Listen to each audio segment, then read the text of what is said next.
I don't remember much of the events that preceded my transcendence. Most that I do know I had pieced together from my fragmented memories and accounts of others who had witnessed my fall. I was a guard of a few wagons headed towards a new city in Garan. We were originally part of a larger caravan, but a strange dark mist had suddenly rolled over us as we passed a particularly strange-looking bog. When the mist finally passed sometime later, we realized that most of the caravan was gone. Whether they were simply lost in the mist or something worse occurred, no one ever truly knew. Those of us who were left continued down the path, hoping no more dangers presented themselves before we reached the safety of the city. Most were sadly unsurprised when their hopes went unanswered. We first heard the drums, the bestial thumping that was the call for war. Soon enough, on the horizon, we saw the foe. Greyherds, the goat-headed beasts crying their bestial songs of slaughter as they rushed towards us. The remaining guards and most of the wagon riders took up arms, hoping weight of numbers and the will to live would be enough to somehow eke out a victory. Though the battle was fierce and more than half our number lost their lives, we won. I was told that as my body was coated in my own blood and my broken bones ripped through my flesh, I continued to fight, determined to end the life of the filth surrounding me. Eventually, when the last of the beastmen fell, I collapsed. The others assumed I had finally died, but a wheeze from my bloody lungs showed otherwise. They carefully placed me into a wagon and began moving towards safety again. During that time, they tried their best to heal me, but my body resisted. Too broken to fully live, but too stubborn to completely die. It was 2 days after the battle that we were discovered by the Phoenix Guard. Initially happy at the arrival of fellow elves, the wagon riders became disturbed by the Phoenix Guard's blank faces and silent stares. They were less like mortals and more like living statues. Eventually, they all arrived at the city. The wagon riders rushed to their new home, hoping to forget the horrors of their travels through the mundanity of a normal life. I was left with the Phoenix Guard, my new fate ahead of me. Through the blessings of their god, they kept me alive as they traveled back to Azir.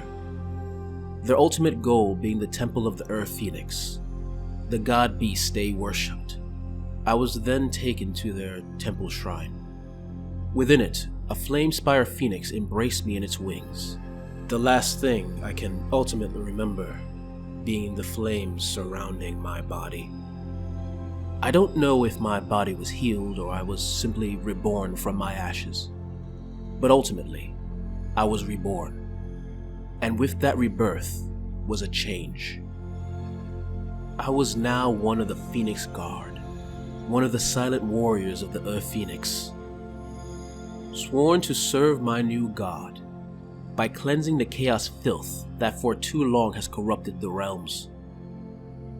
A vow I take with relish, even if, from now on, no sound will ever escape my lips. When an elf is on the brink of death, there are times when he or she does not simply expire, their souls headed towards their final resting place. Sometimes, although they are broken in both mind and body, they cling to life, too stubborn to leave life's grasp. These elves are sent to the Phoenix Temple, home of the god beast known as the Earth Phoenix. Reborn in its silent temples, they become elven warriors of great skill and power. Protected by the magic of their god, they become deadly foes to whomever they face. As well, something about their silent stares and unwavering presence unnerves most foes, making them hesitant to face such an emotionless enemy. Marching silently towards their enemy in a Spireheart war host, they aim to cleanse the realms with the power of their god. The most common soldiers of the army are the Phoenix Guard, a silent and precise force with large halberds and gleaming armor, ready to take down any foe. Led by a Keeper of the Flame, the only sound the enemy will hear before their demise will be the beat of their marching feet and their halberds striking their pierced flesh. Leading the entire army are the Anointed, the war leaders of the temple, and bursting with the wisdom of the Earth Phoenix, they lead their warriors to victory.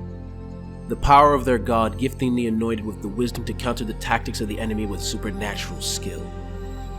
At the disposal of the elves are the children of the Earth Phoenix, phoenixes the temple can call to war and use to great effect. The flames of flame spire phoenixes can burn even the most malignant chaotic corruption, turning the worst curses of the dark gods into ash. As well, the Frostheart Phoenix's ice-cold winds transforms the enemies of order into frozen statues, to be later shattered by its claws and razor-sharp beak. To be a warrior of the Phoenix Temple is to be reborn, to cast aside your old life and serve a god of fire and frost. Hey guys, I hope you enjoyed this video about the Phoenix Temple, elves with silent voices and giant phoenixes. If you like it, please consider liking, subscribing, commenting. And also, if you want, consider giving to my Patreon. With the extra money, it helps give me the time I need to work on these videos that I love. Anyway, thanks for listening/watching, and see you next time.